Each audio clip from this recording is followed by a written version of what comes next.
അന്വേഷണത്തിൻ്റെ പുതിയ എപ്പിസോഡിലേക്ക് സ്വാഗതം.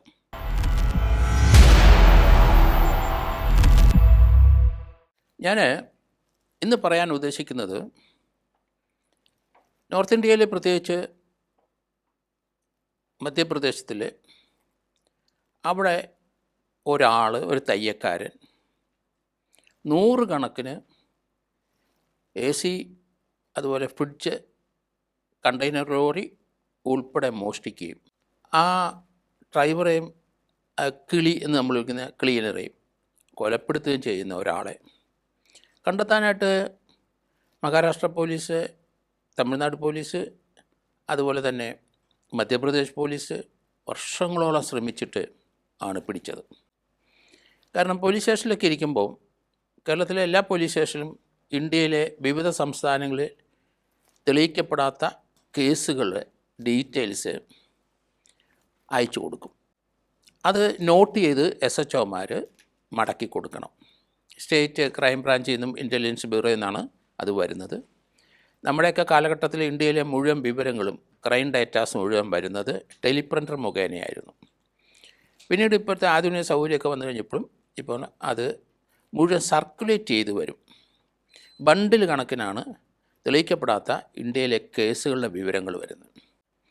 അത് സാധാരണഗതിയിൽ SHOമാർ, സബ് ഇൻസ്പെക്ടർമാർ, പോലീസുകാരെല്ലാം നോട്ട് ചെയ്ത് കൊടുക്കണം എന്നാണ് പറച്ചില്ലെങ്കിലും അത് കെട്ടുകണക്ക് വരുന്നതുകൊണ്ട് പലരും നോക്കാറില്ല, അവഗണിക്കുകയാണ് സാധാരണ കാണുന്നത്.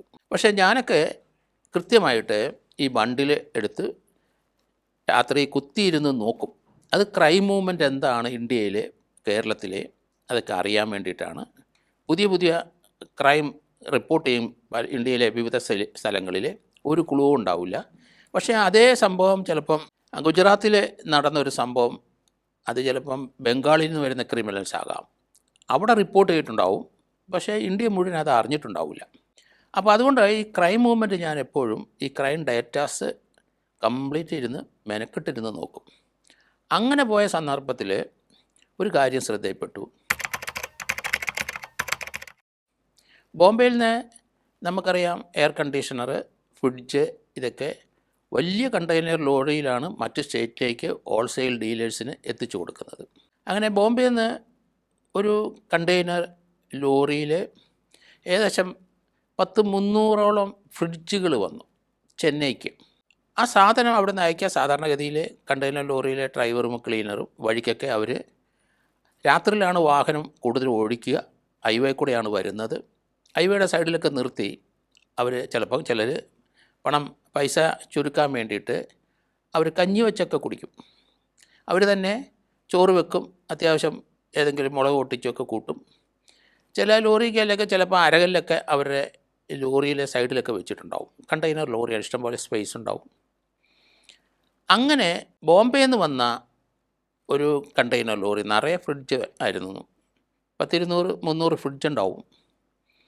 അത് പല വലിപ്പത്തിൽ, അതിൻ്റെ ലിറ്റർ കണക്കാണല്ലോ അത് അറിയപ്പെടുന്നത്. അതുകൊണ്ട് ചെറിയ ഫ്രിഡ്ജ് ഉണ്ടാവും, വലിയ ഫ്രിഡ്ജ് ഉണ്ടാവും. അങ്ങനെ ബോംബെയിൽ നിന്ന് ഡെസ്പാച്ച് ചെയ്ത ആ കണ്ടെയ്നർ ലോറി ഫ്രിഡ്ജുമായിട്ട് ചെന്നൈക്ക് ചെന്നെങ്കിലും അയച്ചെങ്കിലും ചെന്നൈയിൽ 2 ആഴ്ചയായിട്ടും എത്തിയില്ല. അതേപ്പറ്റി അന്വേഷണമായി, അത് മിസ്സിങ് ആയി.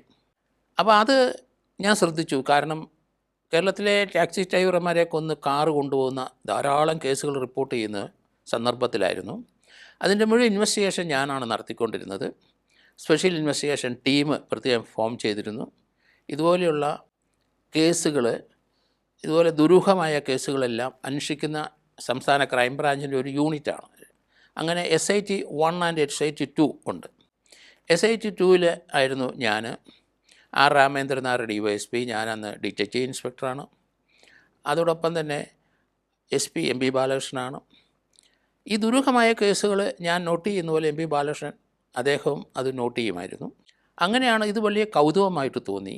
കാരണം ഇത്ര ലോറിയില്ല, കണ്ടെയ്നർ ലോറിയില്ല, ഡ്രൈവറില്ല, അതിൽ ക്ലീനറില്ല, ആ സാധനങ്ങൾ മുഴുവൻ ഡിസപ്പിയർ ചെയ്തിരിക്കും. മറ്റൊരെണ്ണം ഞാൻ കണ്ടത്, അത് രാജസ്ഥാനിൽ നിന്ന് വന്ന, അത് മധ്യപ്രദേശ് ഇൻഡോർ വഴി വരുന്ന ഹൈവേ കൂടെ വന്ന് ഹൈദരാബാദിന് വരുന്നതാണ്. അത് എയർ കണ്ടീഷണറായിരുന്നു. ആ ലോറി മിസ്സായി. എയർ കണ്ടീഷണർ 10-400 എണ്ണം ഉണ്ട്, അതും പോയി. ഡ്രൈവറേയും കാണാനില്ല, കിളിയേയും കാണാറില്ല.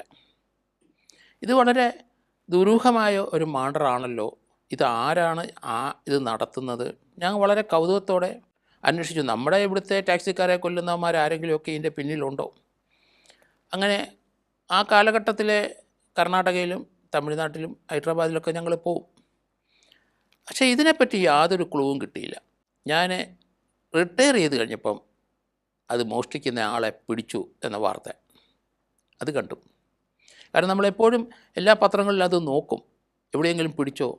വലിയ മില്യനറായി കാണുമല്ലോ ആ തട്ടിയെടുക്കുന്ന ആ ഗാങ്. പക്ഷേ ഇത് ഒരൊറ്റയ്ക്ക് ഒരാളാണ് ചെയ്തത്. അത് ഒരു തയ്യക്കാരനായിരുന്നു, വലിയ പണക്കാരനായ അയാൾ ഇൻഡോറിനടുത്ത് ഈ ഹൈവേ റോഡിൻ്റെ സൈഡിൽ അവിടെ പല ലോറിക്കാരും വന്ന് ക്യാമ്പ് ചെയ്തിട്ട് രാത്രിയിൽ 1 മണി 2 മണിയൊക്കെ ആകുമ്പം അവിടുന്ന് തിരിക്കുള്ളൂ. കാരണം രാത്രിയിൽ വണ്ടി ഓടിച്ചാൽ ട്രാഫിക് വളരെ കുറവും, പ്രത്യേകിച്ച് ഹൈവേ കൂടെ. അങ്ങനെയാണ് അവർ നീങ്ങുന്നത്. പക്ഷേ ഇതിൻ്റെ മോഡസ് ഓപ്പറാൻഡി നമ്മൾ നോക്കി. ഈ തയ്യക്കാരന് അവിടുത്തെ ഒരു ഡാബ, കാരണം അവിടുത്തെ നമുക്കറിയാം പഞ്ചാബ് ഡാബയൊക്കെ നമുക്കറിയാം.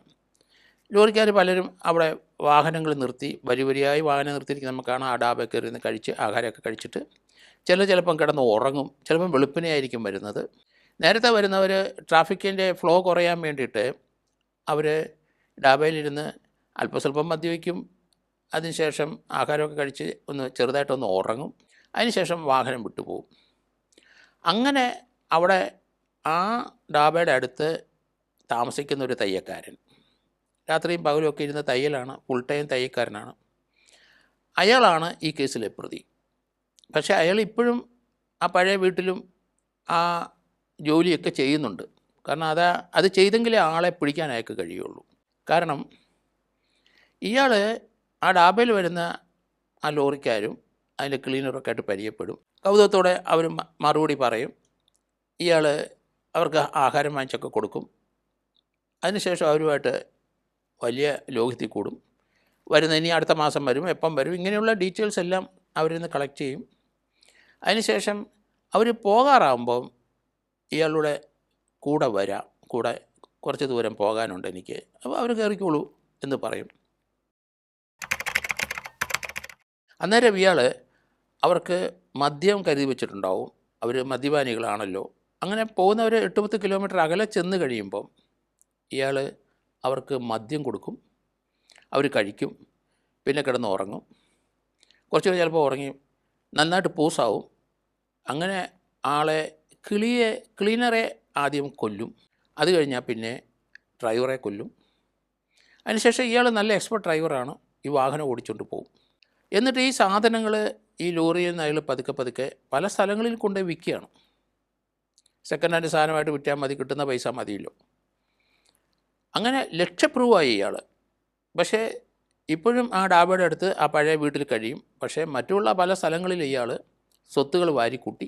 അങ്ങനെ ഇയാൾ ഫ്രിഡ്ജുകളും അതുപോലെ എയർ കണ്ടീഷണറും അങ്ങനെ വരുന്ന വലിയ കണ്ടെയ്നർ ലോറി, ചിലതൊക്കെ ഇയാൾക്ക് മിസ്സായിട്ടുണ്ട്, ചിലരെ കൊല്ലാൻ പറ്റിയിട്ടില്ല.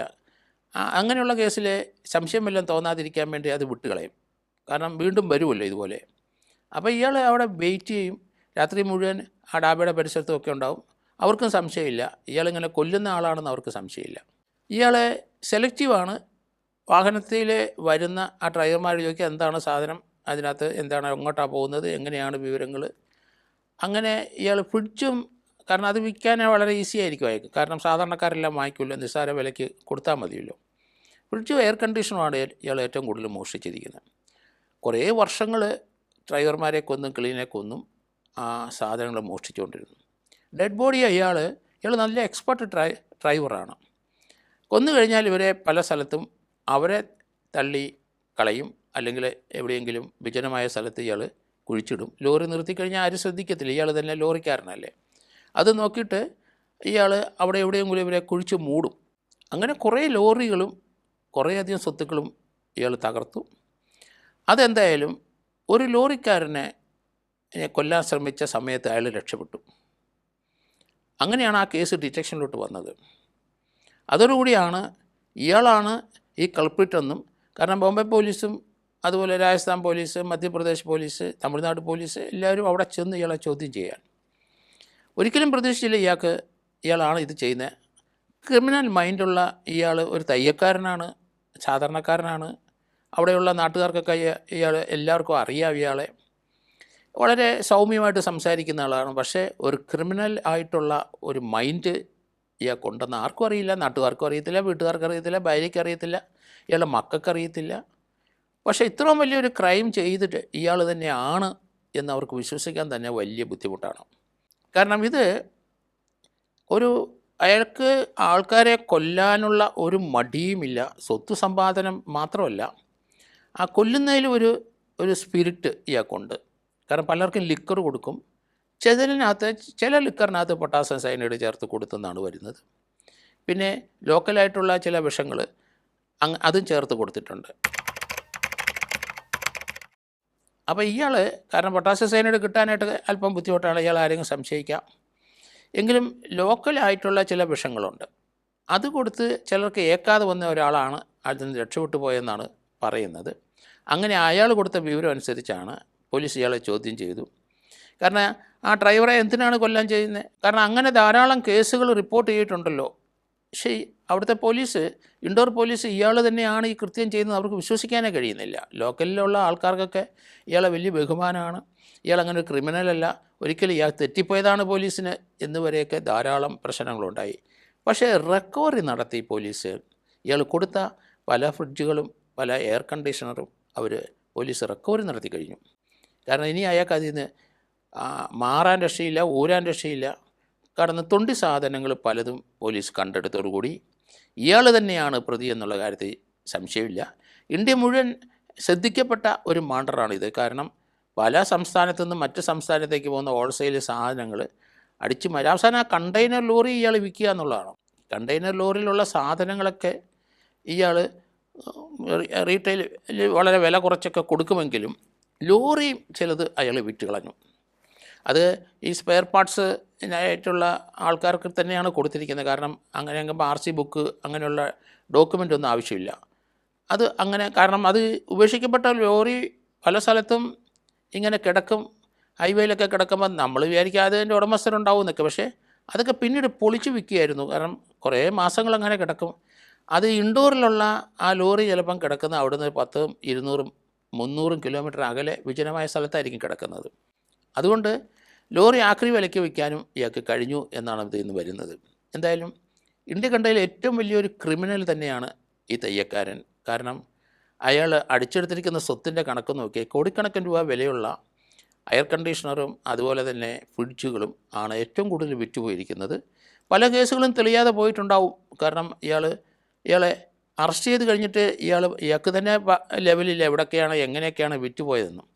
കാരണം എത്ര പേരെ കൊന്നൊന്നും ഇയാൾക്ക് കണക്കില്ല. എങ്കിലും കുറേ അധികം കേസുകൾ പല സ്ഥലത്തും. ഒരു കേസ് ഏതായാലും ചെന്നൈയിൽ റിപ്പോർട്ട് ചെയ്തതാണ്. ബോംബെയിൽ നിന്ന് ചെന്നൈ ഡെസ്റ്റിനേഷൻ അയച്ച ഹോൾസെയിൽ വ്യാപാരിക്ക് ഈ സാധനം അവിടെ വന്നിട്ടില്ല. അവിടെ ഒരു കേസ് അന്ന് രജിസ്റ്റർ ചെയ്തിട്ടുണ്ടായിരുന്നു. പിന്നെ ഇൻഡോറിലൊരു കേസ് രജിസ്റ്റർ ചെയ്തിട്ടുണ്ട്, രാജസ്ഥാനിലൊരു കേസ് ചെയ്തിട്ടുണ്ട്, ബോംബെയിലും. അപ്പം പല സ്ഥലത്തും കേസുകൾ രജിസ്റ്റർ ചെയ്തിട്ടുണ്ട്. ബാക്കിയുള്ള പലരും ഒരു ക്ലൂ ഇല്ലാതെ ആ ലോറിക്കാർ തന്നെയാണ് ഈ സ്വത്തുക്കൾ അടിച്ചെടുത്ത് ക്ലീനറൂടെ ചേർന്ന് അടിച്ചെടുത്തു ലോറിയും കൊണ്ട് വിറ്റ് കാണും. അങ്ങനെയൊക്കെയാണ് പല കേസിലും പോലീസിൻ്റെ കണ്ടെത്തൽ. പക്ഷേ ഈ ഒരു സംഭവത്തിന് ശേഷം 4-5 കേസ് ഇയാൾ കൊന്നതാണെന്ന് അഡ്മിറ്റ് ചെയ്തു. ബാക്കിയൊന്നും അയാൾക്ക് ഓർമ്മയില്ല, ഡെഡ് ബോഡി എവിടെ കളഞ്ഞൊന്നും. കാരണം അയാൾക്ക് പരിചിതമായ സ്ഥലങ്ങളൊന്നും അല്ല ഈ പോകുന്ന റൂട്ടുകൾ. ഹൈവേ റൂട്ടിലൊക്കെ പല സ്ഥലത്തും അയാൾക്ക് പോലും അറിയില്ല. അവിടെയൊക്കെ വണ്ടി നിർത്തി ഡെഡ് ബോഡിയൊക്കെ അവിടെയൊക്കെ വെച്ച് മൂടിയിട്ടുണ്ട്. ഇയാൾക്ക് തന്നെ എവിടെ മൂടിയെന്ന്. കാരണം സ്ഥലങ്ങളൊന്നും നിശ്ചയില്ല. നമ്മുടെ നാട്ടിൻ പ്രദേശത്ത് ഒരാൾ ചെയ്താൽ ആ സ്ഥലങ്ങൾക്ക് നമുക്ക് സുപരിചിതമായിട്ട് നമുക്ക് ഇന്ന സ്ഥലത്ത് ഇട്ടു അവിടെ കുഴിച്ചിട്ടു എന്നൊക്കെ പറയാം. പക്ഷേ ഇയാൾക്ക് ആ ഒരു ലെവലുമില്ല. പലതും അങ്ങനെ കേസ് ഇങ്ങനെ മിസ്സിങ് ഉണ്ടായെങ്കിലും അത് ഇയാളാണ് ചെയ്തതെന്നോ അല്ലെങ്കിൽ ആ ചെയ്തവരെ ഡെഡ് ബോഡി കിട്ടാതെയും വന്നിട്ടുണ്ട്, പ്രോപ്പർട്ടി കിട്ടാതെ വന്നിട്ടുണ്ട്. അത് തന്നെയല്ല, ഈ വഴി ഇൻഡോർ വഴി പോയ വാഹനത്തിലെ മാത്രമേ ഒരു ഡിറ്റക്ഷനിലോട്ട് വന്നിട്ടുള്ളൂ എന്നുള്ളതാണ്. കാരണം മറ്റുള്ള സ്ഥലങ്ങളിൽ ഇയാൾ പോയിട്ടുണ്ടോ അതിനെപ്പറ്റിയൊന്നും വിവരമില്ല. ഇയാൾ ഇവിടെ വച്ച് ഇൻട്രാക്ട് ചെയ്യുന്ന ഡ്രൈവർമാരെയും ക്ലീനർമാരെയും കൊന്ന് ആ പ്രോപ്പർട്ടി കരസ്ഥമാക്കുന്നതായിട്ടാണ്. അങ്ങനെയുള്ള 4-5 കേസുകൾ മാത്രമാണ് ഇയാൾക്കെതിരായിട്ട് വന്ന് എന്നാൽ ഇതുപോലെ ധാരാളം മിസ്സിംഗ് ഉണ്ട്. പഞ്ചാബിൽ നിന്നൊക്കെ വന്ന പല വാഹനങ്ങളും മിസ്സിംഗ് ഉണ്ട്. അത് ആ ഡ്രൈവറും ക്ലീനറും ആണ് ചെയ്ത് അവർ അതിൻ്റെ പണം കൊണ്ട് നാട്ടിൽ വരാതെ രക്ഷപ്പെട്ടു പോയെന്നൊക്കെയാണ് കണക്കാക്കിയിരിക്കുന്നത്. ധാരാളം കേസുകൾ അങ്ങനെ ഡിസ്പോസ് ചെയ്ത് പോയിട്ടുണ്ട്. പക്ഷേ യഥാർത്ഥത്തിൽ ഇയാളുടെ ആ ട്രാപ്പിനകത്ത് വീണു പോയാൽ ഇയാൾ കൊന്നൊടുക്കും. ആ സാധനങ്ങൾ ഇയാൾ പ്രോപ്പർട്ടി മുഴുവൻ വിറ്റ് ഇയാൾ പണം ഉണ്ടാക്കും. ആ കണ്ടെയ്നർ ലോറി അത് സ്പെയർ പാർട്സായിട്ട് വിൽക്കും. അങ്ങനെ ഒരു ക്രിമിനലായിരുന്നു ഈ തയ്യക്കാരനെന്ന് ഞാൻ റിട്ടയർ ചെയ്ത ശേഷമാണ് എനിക്കത് മനസ്സിലായത്. ഈ തയ്യക്കാരനെ ഇൻഡോർ പോലീസ് അറസ്റ്റ് ചെയ്തു, കുറേയൊക്കെ റിക്കവർ ചെയ്തു. 4-5 മർഡർ കേസിൽ ഇയാളെ അറസ്റ്റ് ചെയ്തു. അതിനകത്ത് ലൈഫ് ഇംപ്രിസ്മെൻറ്റ് കൊടുത്തു. ഒരു കേസിനകത്ത് തൂക്കാൻ വിധിക്കാനുള്ള എവിഡൻസ് ഉണ്ടായിരുന്നു, പക്ഷേ തൂക്കാൻ വിധിച്ചില്ല. 4-5 കേസിനകത്ത് ലൈഫ് ഇംപ്രിസ്മെൻറ്റാണ്.